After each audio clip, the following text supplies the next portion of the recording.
Buenas noches, bienvenidos a NS Noticias. Estos son nuestros titulares. Pérdidas de 14.000 millones de pesos dejan miles de conexiones piratas en 3 departamentos del Caribe. Desde el 15 de julio, los colombianos trabajarán 1 hora menos a la semana. Inicia reducción de la jornada laboral. Buscan acabar corridas de toros, rejoneo, novilladas y becerradas en el país. Cada año se necesitan más de 18 billones de pesos para garantizar los derechos de los niños más necesitados. Caficultores anuncian paros y no son escuchados para resolver crisis por caída de los precios. ¿Está temblando más este año? El Servicio Geológico Colombiano responde.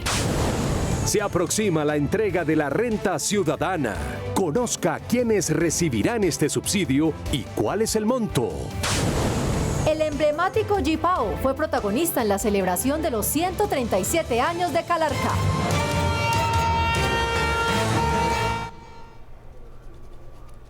Más de 14.000 millones de pesos en pérdidas por fraudes registran empresas de energía de Atlántico, Magdalena y La Guajira. Por su parte, los ciudadanos afirman que esas conexiones ilegales se hacen por el incremento en el valor de las facturas. Miles de usuarios de energía en Santa Marta han tenido que recurrir a una conexión pirata, pues los altos costos del servicio, la falta de oportunidades y la difícil situación económica que atraviesan no les da para pagar la factura. Como tengo fraude yo en mi casa, más de 100, 200 personas donde vivo yo, que es un barrio prácticamente de invasión, el 90% es fraude. Si se tiene la nevera prendida no se puede prender el televisor. Eso nos conlleva a hacer un fraude, ¿qué? A jalar otros cables para poder tener las dos cosas encendidas. Según registros de la empresa Energía Coopera en Barranquilla, 28.000 usuarios tienen algún tipo de conexión ilegal en su vivienda. Uno de ellos, Francisco Pérez, ha intentado en varias ocasiones hacer un acuerdo de pago, pero el bolsillo no le alcanza. Normalmente los recibos están llegando por 400, de unos años atrás llegaban por 35, 40. Solicitar que se derogue la resolución de la CREC que le traslada las pérdidas no técnicas a los usuarios. Las empresas que operan en municipios del Atlántico, Magdalena y La Guajira adelantan acciones tecnológicas junto a Fiscalía y Policía para detectar los fraudes, mientras los usuarios consideran que a las prestadoras del servicio se les están yendo las luces con los altos costos que les están cobrando. Y las tarifas de energía también afectan a los habitantes del Valle, pues están desesperados con los altos costos y piden tomar acciones urgentes para controlar el aumento reflejado cada mes en las facturas. Tarifas justas en servicios públicos, especialmente en la energía, fue reclamo de los vallecaucanos por el continuo aumento en los recibos. El recibo se pagaba más o menos en un mes entre 100, 130, ahora se pagan 220, 250. Viviendo sola, estoy pagando yo prácticamente 200.000 pesos. Desde diferentes sectores sociales denunciaron que el mayor impacto en la tarifa se debe al precio que están cobrando las generadoras de energía por el kilovatio, por lo que le piden a la Comisión de Regulación de Energía y Gas CREP tomar correctivos. Que intervenga a las generadoras de energía, porque están especulando. Queda claro que hay un monopolio de los generadores eléctricos, sí, hay un monopolio. Ante el reclamo de los ciudadanos, durante la sesión se acordaron varias acciones. Va a haber una mesa técnica por parte de la superintendencia para escuchar una cantidad de reclamaciones que aquí quedan en el ambiente. A la audiencia pública convocada por el Senado asistieron representantes del gobierno, alcaldes, concejales y líderes sociales y comunales del departamento del Valle. Una nutrida delegación del Gobierno Nacional y el Congreso de la República despacharán desde Buenaventura para encontrar una salida a la violencia que atraviesa esta población. En enero, una mesa de negociación entre espartanos y chotas era la esperanza de paz en Buenaventura. El gobierno avanzó por 3 meses y no volvió, mientras las dinámicas de narcotráfico y disputa de territorios continuaban. Entonces desapareció uno de los líderes de los chotas y su conductor. Acusan a los espartanos de esto y aparece un nuevo actor en el conflicto. Somos del cartel de Jalisco. Vamos durísimo por la alias Dalia Roe y todos los que le colaboran. Acto seguido, los espartanos se arman y públicamente salen a desafiar a los chotas. ¡Los vamos a defender con nuestras vidas! ¡A sangre y a fuego los vamos a defender! La comunidad no sabe qué hacer. No, ese peladito ya va muerto, Dios mío. Y es que en Buenaventura las dinámicas no dan, los jóvenes no acceden a empleos, impera la ley del más fuerte, el silencio y la impunidad reinan, pero sobre todo, la pobreza es el combustible de los grupos armados. Hay todo un proyecto de represados, algunos por corrupción y demás. Por ahora esperan que la ley de sometimiento sea aprobada y que de una vez por todas se inicien programas sociales y económicos que vinculen a los jóvenes a economías legales como punto de partida para dejar las armas. Los hechos violentos ocurridos durante los últimos días están llevando a que varios sectores pierdan la credibilidad en la llamada paz total. Para algunos expertos, hay grupos que realmente no tienen un compromiso real por alcanzarla. Departamentos como Cauca, Valle del Cauca, Nariño, Chocó, Arauca y Norte de Santander han sido víctimas durante los últimos días de masacres, secuestros, intimidaciones, desplazamientos y enfrentamientos. Para expertos, algunas bandas no tienen voluntad de paz. Hay sectores que realmente no están muy interesados en la paz, que están más interesados en fortalecer sus propias condiciones militares y políticas. La ausencia de la ley de sometimiento, la posibilidad de que la Corte Constitucional declare inexequible la llamada Ley de la Paz Total y la estrategia militar del gobierno estarían poniendo en riesgo el anhelo de una paz. Retrocedemos a los años en que nos azotaba en Colombia la violencia de una forma supremamente fuerte. Afirman que la seguridad en las próximas semanas podría deteriorarse si no se toman medidas inmediatas. Hay que actuar rápido, recomponer, si no va a ser imposible que estos grupos se sometan. Para evitar que este panorama siga escalando, se espera que el Congreso, al reinicio de sesiones legislativas, avance en los proyectos de ley necesarios para someter a la justicia a los diferentes grupos delincuenciales que hay en el país. La Universidad Javeriana y la organización Save the Children realizaron un análisis donde se determinó que el 70% de la población infantil del país se encuentra en estado de vulneración. De acuerdo con el estudio realizado, hay un déficit en materia de educación y salud para atender a los menores, por lo que se necesitan más recursos para lograr su bienestar. 18.2 billones en promedio al año entre el 2023 y el 2030 para dar esta garantía de derechos en Colombia. Para garantizar los derechos fundamentales de un niño en zona rural se requieren 14,2 millones de pesos, mientras que para un niño en zona urbana el costo es de 12,3 millones de pesos por año. La necesidad transformadora de invertir tanto en la primera infancia como en los niños, niñas y adolescentes y en los jóvenes, y eso se refleja en aumentos de inversiones importantes en programas. Una nueva ley busca articular el trabajo de las distintas entidades para lograr la protección de los 15 millones de niños y adolescentes que hay en el país. Crea una instancia para que toda la política de la infancia y adolescencia se coordine y esté, hecha para atender las necesidades de nuestros niños y jóvenes. Según lo señalado por la academia, el 70% de la población infantil del país se encuentra en estado de vulneración, por lo que el reto para garantizar sus derechos es aún mayor. La próxima semana entra en vigencia la reducción obligatoria de la jornada laboral. Tanto empleados como empleadores están a la expectativa de lo que deben tener en cuenta en este proceso. A partir del 15 de julio entra en vigencia la nueva normativa que reduce el tiempo de trabajo de manera progresiva cada año. Es decir, que para el 2026 los colombianos ya no trabajarán 48, sino 42 horas a la semana. El trabajador pues sí necesita tener tiempo, espacio también para estar con la familia. La esperaba hace rato porque yo fui mujer trabajadora y difícilmente pude criar directamente a mis hijos. Como la normativa se aplicará de manera gradual, disminuyendo 1 hora por año, en este 2023 pasará de 48 a 47 horas semanales, lo cual trae ciertas implicaciones. Para efectos de las empresas, esto requiere unos ajustes en sus esquemas operativos, en sus esquemas productivos. Dentro de esta normativa existen 3 excepciones para quienes no aplicaría la reducción de la jornada laboral. Primero, los colombianos que trabajen en áreas especialmente insalubres o peligrosas. Segundo, los jóvenes practicantes que están autorizados para trabajar. Ellos laboran menos de 40 horas a la semana por ley. Y tercero, acuerdos de turnos sucesivos entre el trabajador y el empleador, el cual no debe exceder 6 horas al día y 36 horas a la semana. Caficultores de varios departamentos anunciaron que saldrán a marchar si el gobierno no escucha sus quejas por la caída abrupta en el precio del grano. Dicen que muchos están trabajando a pérdida.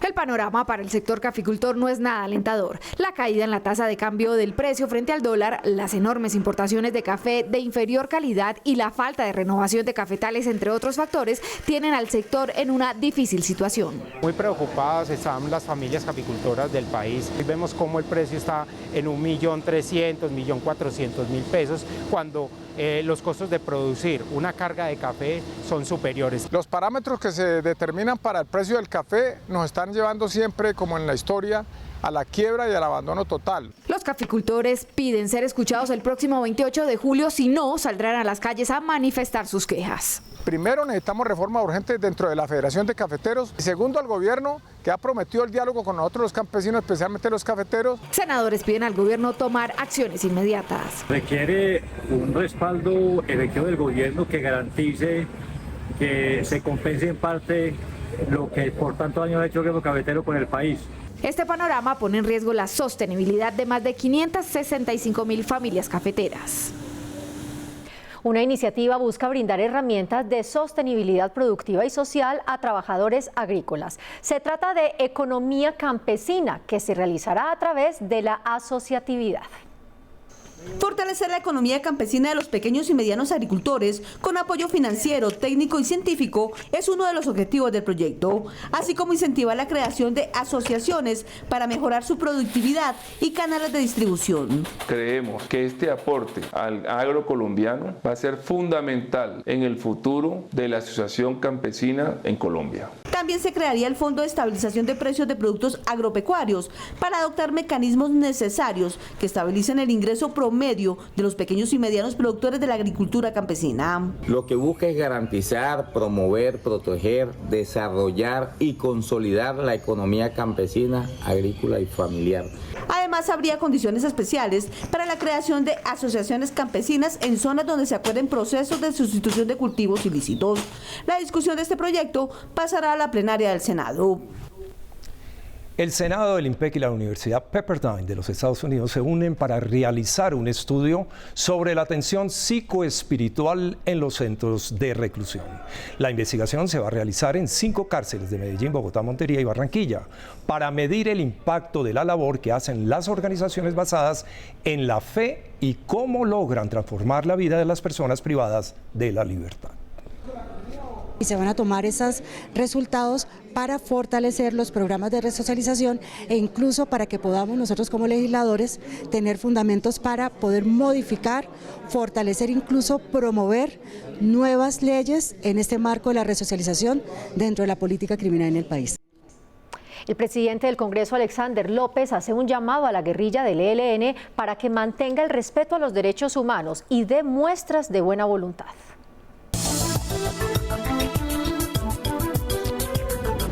Bueno, esto es una exigencia para la guerrilla del ELN.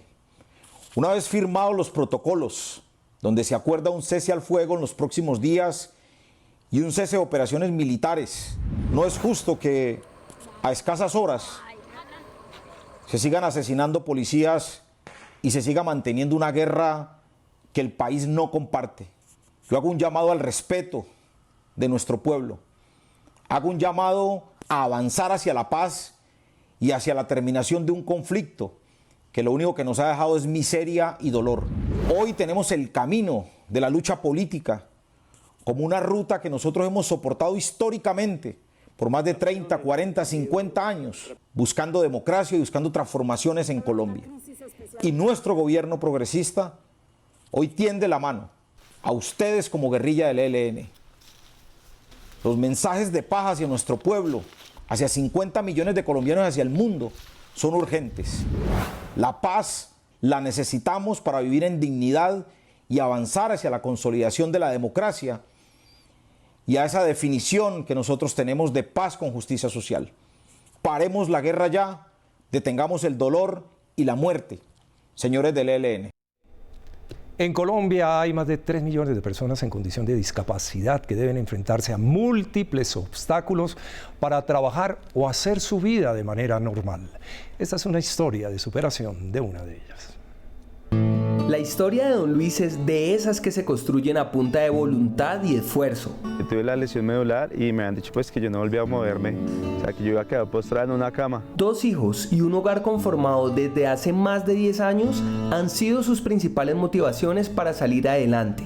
Don Luis hace parte del 29,1% de personas con discapacidad que han encontrado en el rebusque una oportunidad. En su carro, que él mismo adaptó a sus necesidades, recorre la ciudad todo el día. Tener el carro para mí es como una libertad, no siento que estoy discapacitado.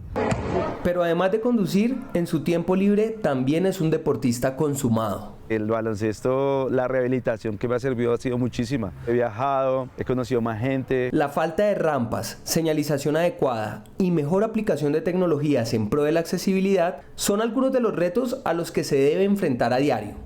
Bogotá como tal no está adecuada para una persona en discapacidad. Usted le va mejor andar por la calle que por un andén. El andén está roto, los andenes siempre son súper altísimos, o sea, a usted le toca arriesgarse y botarse para eso. Falta que nos pongamos de acuerdo porque no se entiende el drama humano que vive la persona y sus familias. Falta aplicación de la política pública. Luis Ernesto alienta a personas como él que buscan tener una segunda oportunidad en la vida y con una sonrisa recuerda lo bonito que es volverse a sentir vivo. Uno puede hacer de todo, o sea, de una altura más bajita, pero usted hace de todo. Entonces, hágale para adelante que todo es chévere. Avanza la iniciativa que busca prohibir las corridas de toros en Colombia y que contempla alternativas para quienes dependen de la tauromaquia. Así ellos pueden obtener sus ingresos en otra actividad. La tauromaquia es mantener una especie de contienda con un toro. Se molesta al animal, para enfurecerlo, se le debilita clavándole las banderillas y luego el torero demuestra su destreza esquivando las embestidas. Por lo general, la práctica culmina con el asesinato del toro. Y es esta práctica la que durante años los animalistas han querido que se prohíba, además del rejoneo, novilladas y becerradas, logrando mediante un proyecto de ley este objetivo que ya surtió positivamente su primer debate en la Comisión Sexta del Senado.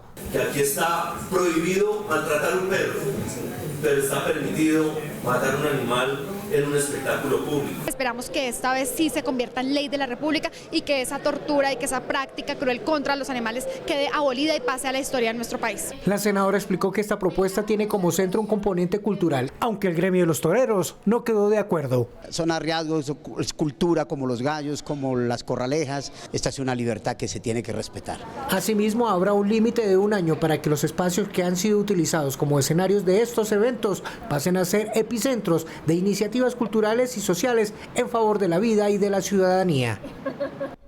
El Parlamento andino expuso las necesidades de los migrantes y las propuestas para proteger a esta población que, según la ONU, en la región alcanza a 14 millones de personas. Unir esfuerzos regionales y conformar un frente parlamentario que trabaje en la protección de los migrantes no solo en América Latina sino en otros continentes es el propósito del Parlamento andino, para lo cual viene liderando algunas propuestas. Diseñar mecanismos de protección efectiva a nuestros conciudadanos y poder transitar libremente. Para los parlamentarios es fundamental facilitar el tránsito de las personas que quieren retornar a sus países y establecer mecanismos para que no se les limite su movilidad. Teníamos varados a miles de inmigrantes. ¿Y por qué? Porque no conversan las legislaciones de migración de un país con otro, y eso no puede ser.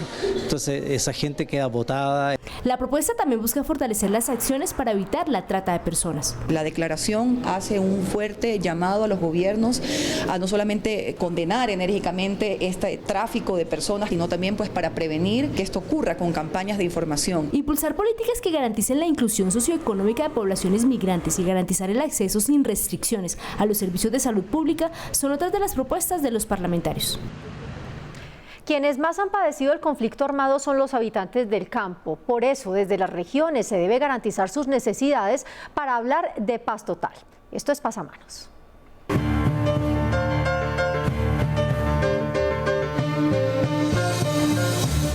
En las ciudades no se vive el conflicto armado como se siente en los territorios.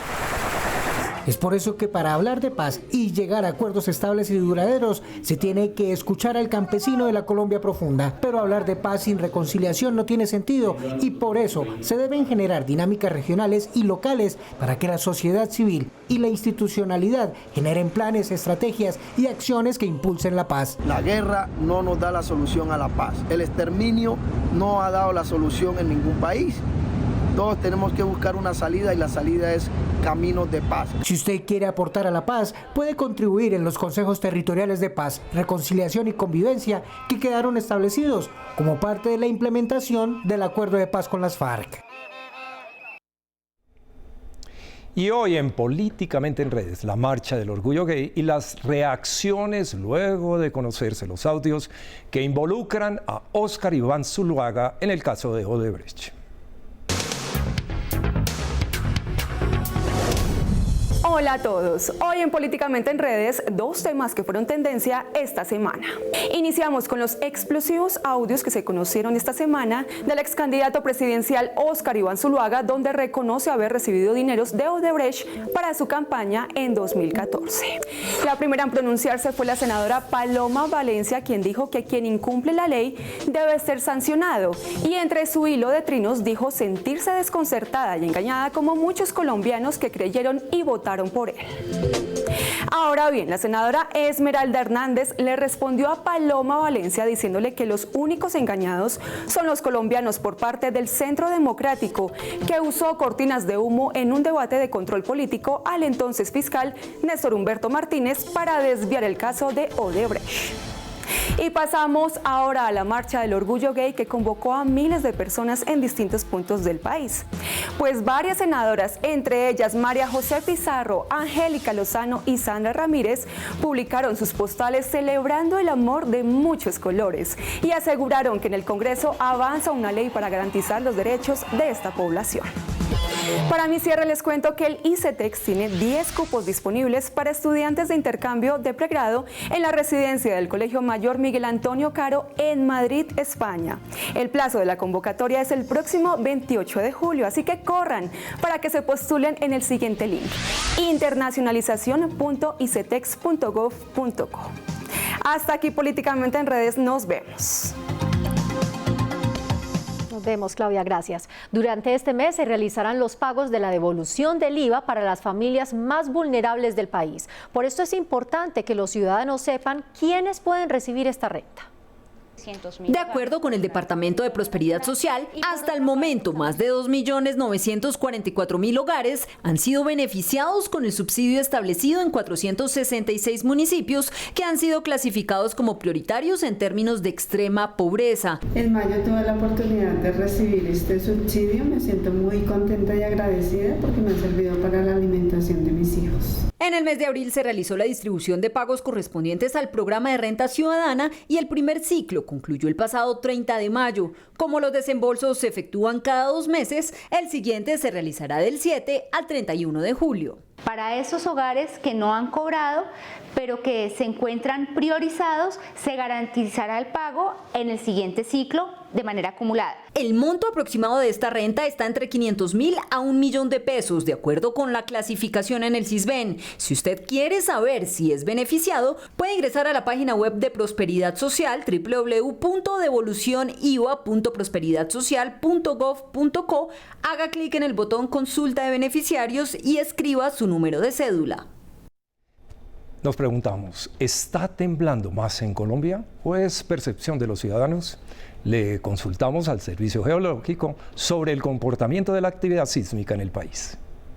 En promedio en el país hay 2.500 sismos al mes, pero la mayoría no son de magnitud ni de intensidad relevante, según explica el Servicio Geológico colombiano. Pero, ¿qué percepción tienen los ciudadanos? El nivel de sismicidad se está aumentando. En los últimos meses como que ha sido más seguido en Santander. Sí, está temblando más. Sí, se está temblando un poco más ahora. Colombia es un país sísmicamente activo y sectores como el Nido de Bucaramanga, las costas del Pacífico y la zona central, es decir, Eje Cafetero, Antioquia y alrededor de las cordilleras, son los de mayor actividad. En general, la actividad sísmica del territorio colombiano continúa de manera estable, muy similar a lo que hemos tenido en los meses anteriores. A veces parece ser que estuviera temblando mal, pero es más una percepción que la verdad. Colombia se encuentra en el borde de 3 placas tectónicas que son la del Caribe al norte, la suramericana al sur y la de Nazca en el Pacífico. Estas generan numerosos sismos, lo que obliga a estar preparados a este tipo de eventos que, como cualquier fenómeno natural, son impredecibles. Los famosos carros de carga Willys se han convertido en todo un ícono cultural del país y en especial en el Eje Cafetero. Por eso, en la celebración de los 137 años de Calarcá, una vez más los Jipaos se robaron el show. Mencionar el Willys puede ser solo recordar un modelo de carro, pero hablar de los Jeepaos despierta muchos sentimientos. Muy creativo, se trata del café, atrae mucha gente, mucho turista.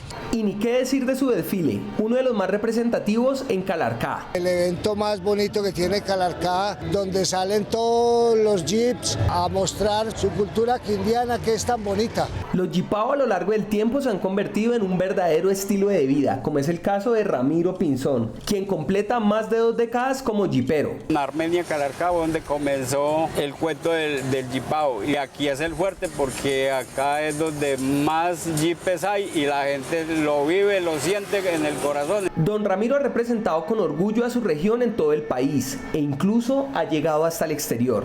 Con su Willys ha cargado trasteos, mercados, pero sobre todo ha llevado ilusiones a colombianos que viven lejos de su patria. Para ellos fue una experiencia muy linda tenernos a nosotros allá. La tradición del Jeepao cumplió más de 60 años en el país y en medio de sus grandes cargas y viajes por trochas se convirtió en un ícono cultural del eje cafetero. Qué belleza de imágenes. Marce, ¿te tocaron los Willys? No, tocarme no, pero mi abuelo tenía un Willys 53 que adoraba y habló de él toda la vida. Bueno, hablando de años, tengo entendido que en 1946 llegó el primer Jeepao. Y con estos carros llegamos al final. Nos vemos en la próxima emisión. Hasta entonces.